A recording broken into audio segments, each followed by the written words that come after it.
pourquoi il est intéressant et important de savoir, de connaître ces choses-là et les définitions? Parce qu'il y a depuis plusieurs années maintenant une tentative, et c'est mondial, de faire douter les musulmans de leurs convictions.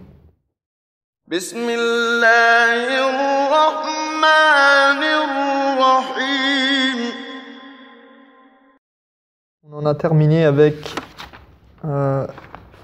al-matlab al-awwal, avec la première partie de ce qui concernait al-shirk. Donc on a terminé l'étude du polythéisme et qui fait partie de al-mabhath al-rabi' qui est al-shirk wa al-kufr wa anwa'uhuma. Donc on est dans une quatrième grande partie et qui nous parle du polythéisme et de la mécréance. Shirk ou al-kufr. Et on arrive donc à al-matlab al-thani, al-kufr. تعريفه الكفر لغة يطلق على الستر والتغطية وشرعا ضد الإيمان وهو عدم الإيمان بالله ورسوله سواء كان معه تكذيب أو لم يكن معه تكذيب بل عن شك وريب أو إعراض عن ذلك حسدا وكبرا أو اتباعا لبعض الأهواء الصارفة عن اتباع الرسالة.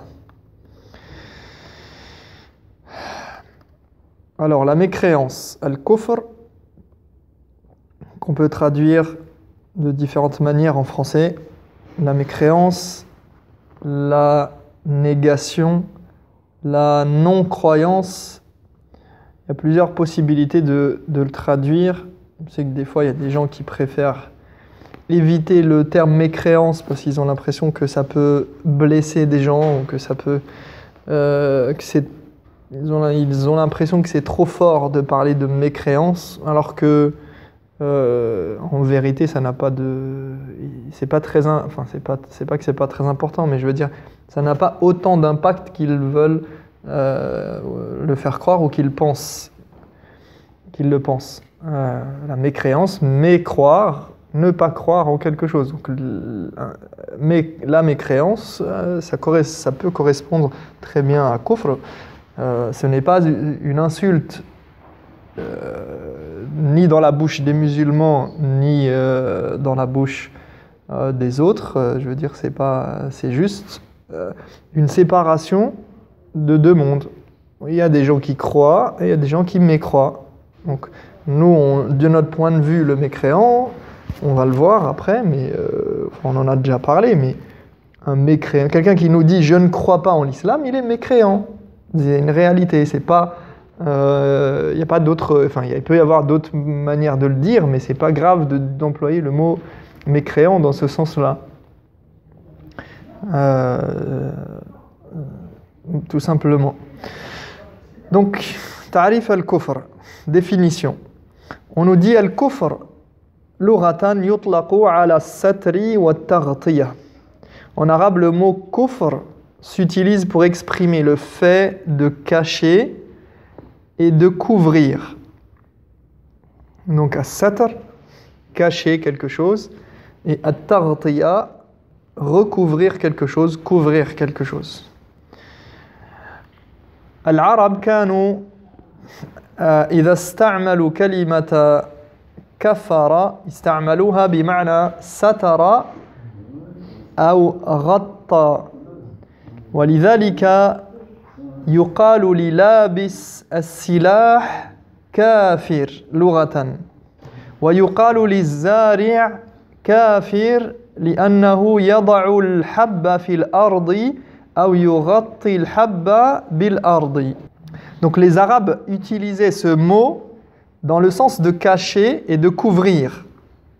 On appelle kafir, donc celui qui fait l'action de l'kufr, hein, c'est le participe actif du verbe, celui qui porte les armes parce qu'il il les cache, ou elles sont peut-être dans un fourreau ou dans un objet qui permet de les porter.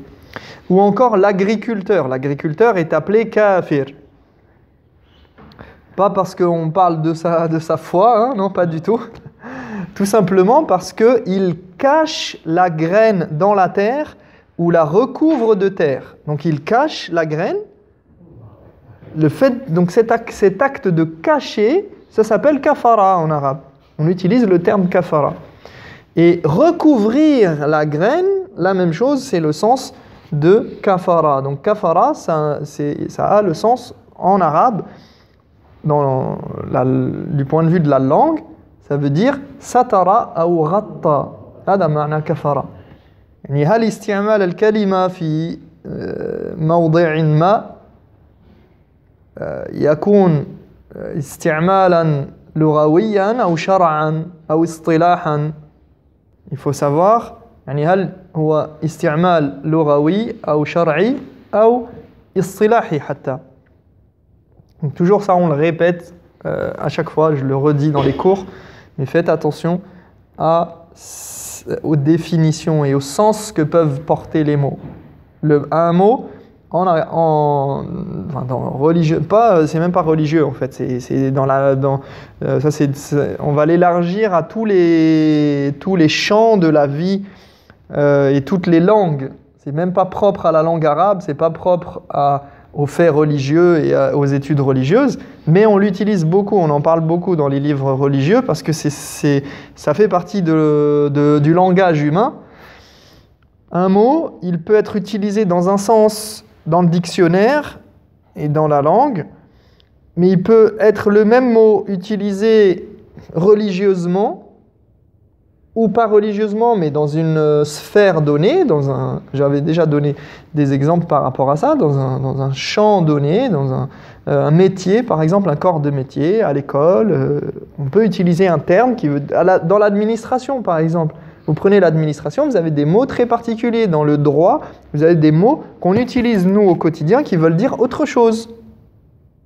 Donc il faut savoir qu'est-ce qu'il veut dire ce mot, dans quel contexte il est utilisé, ou est-ce qu'on l'utilise dans ce sens-là ou dans un autre sens. Et donc souvent on définit, comme je l'ai déjà dit, on définit au niveau de l'arabe, de la langue, au niveau de la religion, mais aussi il y a un troisième champ d'exploration du mot, ou une troisième manière d'utiliser le mot. C'est pas seulement dans la religion, et des fois ça se rejoint, c'est ce qu'on appelle l'istilah. L'istilah, c'est un terme conventionnel, c'est-à-dire que les gens se sont mis d'accord pour utiliser ce mot de cette manière-là, et c'est tout. Il y a beaucoup d'exemples, hein. Ça serait bien qu'un jour je fasse un cours entier sur ça, Inch'Allah ta'ala, mais ala kulli hal, donc ici, juste, je rappelle cela, wa alaykum salam wa rahmatullah. Donc ici, al-kuffar, parce que normalement, vous prenez n'importe quelle personne qui a l'habitude de lire même le Coran et de l'arabe, vous lui dites al-kuffar, d'accord? Eh bien, il va penser que ça veut dire les mécréants, d'accord? Quelqu'un qui ne croit pas. Non. يقول ابن الفارس في معجم مقاييس اللغة الكاف والفاء والراء أصل صحيح يدل على معنى واحد وهو الستر والتغطية. وقال ابن الأثير أصل الكفر تغطية الشيء تغطية تستهلكه. هذا في اللغة إذن مدار الكلمة في اللغة على الستر والتغطية. Ibn Faris dit dans Mu'jam Maqayis al-Lugha, dans un livre un dictionnaire arabe, il dit la racine ka, fa, ra, donc le K, le F et le R, enfin, si on peut exprimer ça de cette manière ici, est une racine authentique qui indique une seule et unique chose, le fait de cacher et de couvrir. Ibn al-Athir, de son côté, dit la racine du mot kufr renvoie à l'idée de recouvrir quelque chose de sorte à le conserver. أما في الشرع فتعريف الكفر شرعا وهو أمر في غاية الأهمية. Quant au jargon religieux, le kufr a une définition propre et qui est très importante pour plusieurs raisons.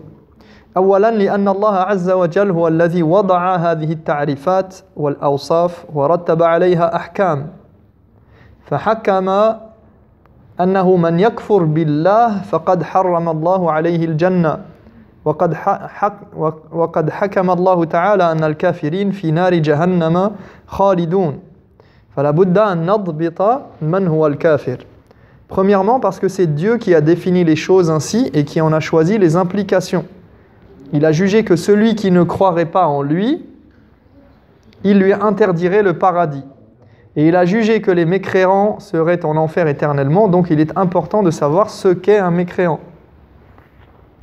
Et ça, bien sûr, on parle de notre point de vue à nous, en tant que musulmans, en tant que croyants dans la parole de Dieu révélée dans le Coran.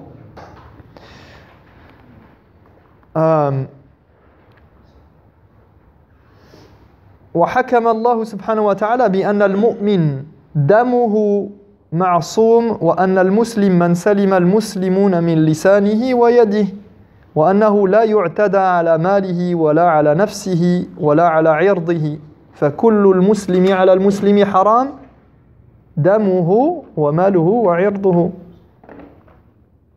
فمن المسلم ومن الكافر ومن المؤمن ومن الفاسق. وهذه القضية تسمى بقضية الأسماء والأحكام يعني اسم له حكم معين يعني هذه الأسماء لها أحكام معينة. Donc Allah subhanahu wa ta'ala a décidé que le sang du croyant était sacré, tout comme son argent et son honneur, et que le véritable musulman, c'est celui dont les autres n'ont à craindre ni sa langue ni sa main. Et cette question, c'est ce qu'on appelle les noms et les règles. Les noms et les règles, donc chaque nom, le nom, lorsqu'on dénomine quelque chose, on donne un nom à quelque chose, il a des règles particulières. C'est-à-dire, nous, de notre point de vue, du point de vue juridique et du point de vue religieux en général, pourquoi on travaille sur ces sujets-là? C'est parce que quand on définit quelque chose, ça a une raison d'être, et il y a des règles qui sont relatives à ça. Quand on appelle ça telle chose, eh bien ça implique il y a des choses derrière. On lui donne un nom particulier. On ne donne pas ce nom n'importe comment à n'importe qui. On n'enlève pas ce nom à n'importe qui et n'importe comment, n'importe quand on veut, comme on veut. On donne des descriptions et on dit que telle chose, eh bien, elle a telle et telle caractéristique et ça lui donne tel et tel droit et tel devoir.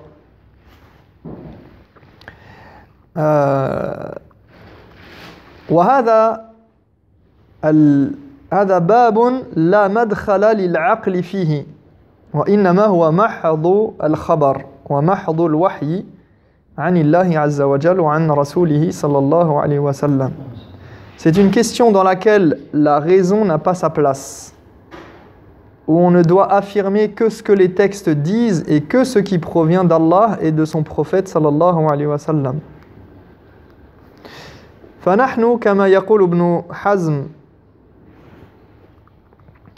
رحمه الله لا نحكم بإيمان شخص من عند أنفسنا ولا نحكم بكفر شخص من عند أنفسنا بل من سماه الله مؤمنا سميناه مؤمنا ومن سماه الله عز وجل كافرا سميناه كافرا وهذا أمر في غاية الأهمية. Ainsi comme le dit Ibn Hazm, nous ne jugeons pas la foi de quelqu'un par nous-mêmes et nous ne jugeons pas de la mécréance de quelqu'un par nous-mêmes. Mais celui qu'Allah a désigné croyant, nous l'appelons croyant, et celui qu'Allah a désigné mécréant, nous l'appelons mécréant. Il faut appeler un chat un chat.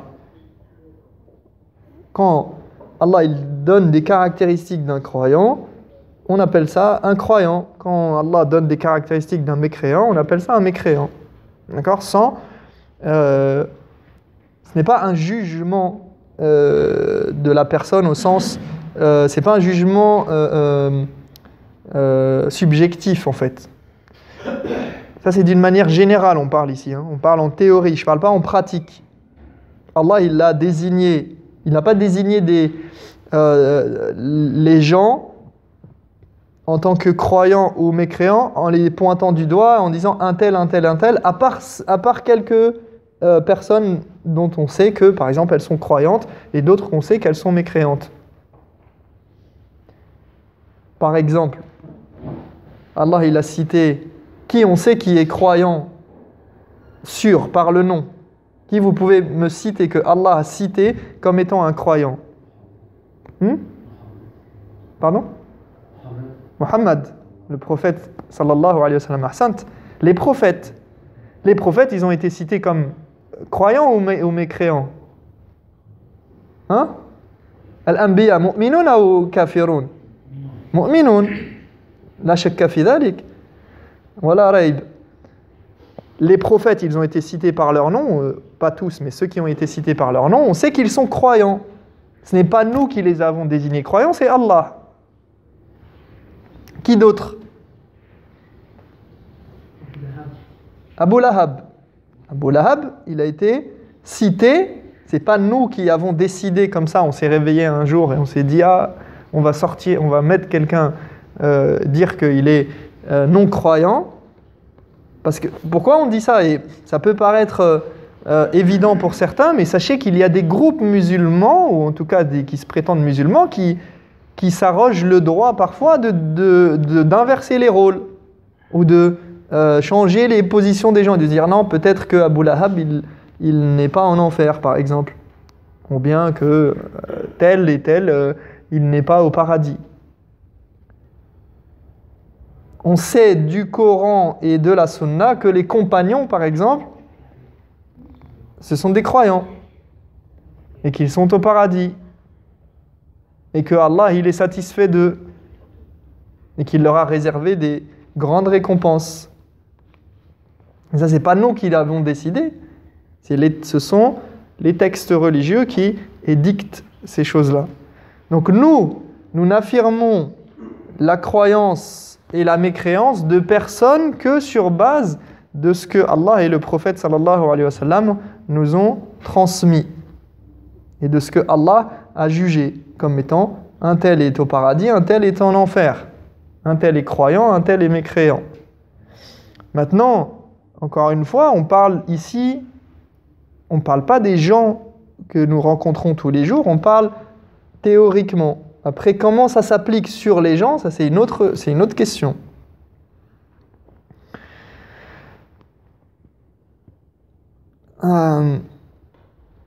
ثانيا من أهمية تعريف الكفر شرعا أن هناك هجمة شرسة تهدف إلى زعزعة الثوابت وإفقاد المسلمين الثقة فيما هم عليه من دينهم. Deuxièmement, pourquoi il est intéressant et important de savoir, de connaître ces choses-là et les définitions, parce qu'il y a depuis plusieurs années maintenant une tentative, et c'est mondial, de faire douter les musulmans de leurs convictions. En disant que tu ne peux pas être sûr que tu es sur la bonne voie, que tu dois laisser aux autres convictions et aux autres croyances une part de probabilité qu'elles aient raison. En disant que tout le monde a peut-être raison, tout le monde ira au paradis, ou qu'on ne sait pas si c'est toi qui as raison ou l'autre qui a raison. Sur la base, on parle, on parle sur le fait de croire que l'islam est la vérité. C'est-à-dire que certains ont tendance à vouloir faire par humanisme, ou par excès de zèle, ou par hypocrisie peut-être parfois, veulent que toi qui es convaincu que tu es sur la bonne voie et que tu es convaincu que tu as raison, et c'est un choix, tu as le droit d'avoir ce choix-là, veulent que tu doutes et que tu dises c'est vrai, moi je crois ça, mais peut-être que celui qui croit en la réincarnation de l'âme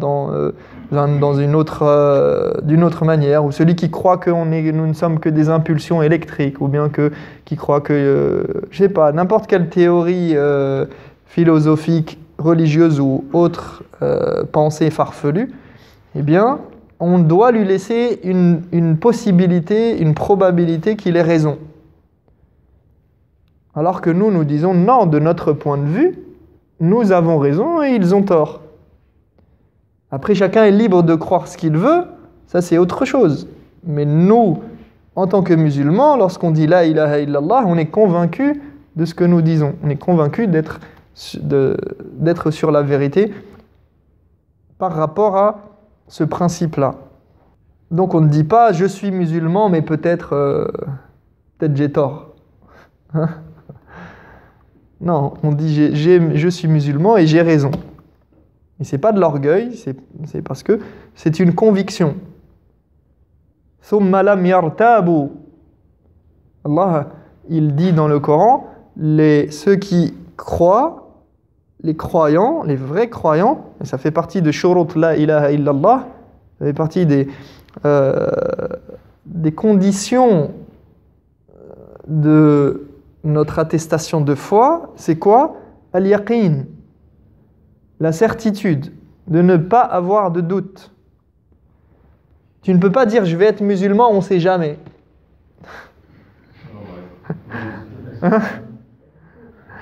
Ma'alesh salli, peut-être que peut-être il se peut que tu fasses pas tout ça pour rien. Il y a des gens qui pensent ça. Hein.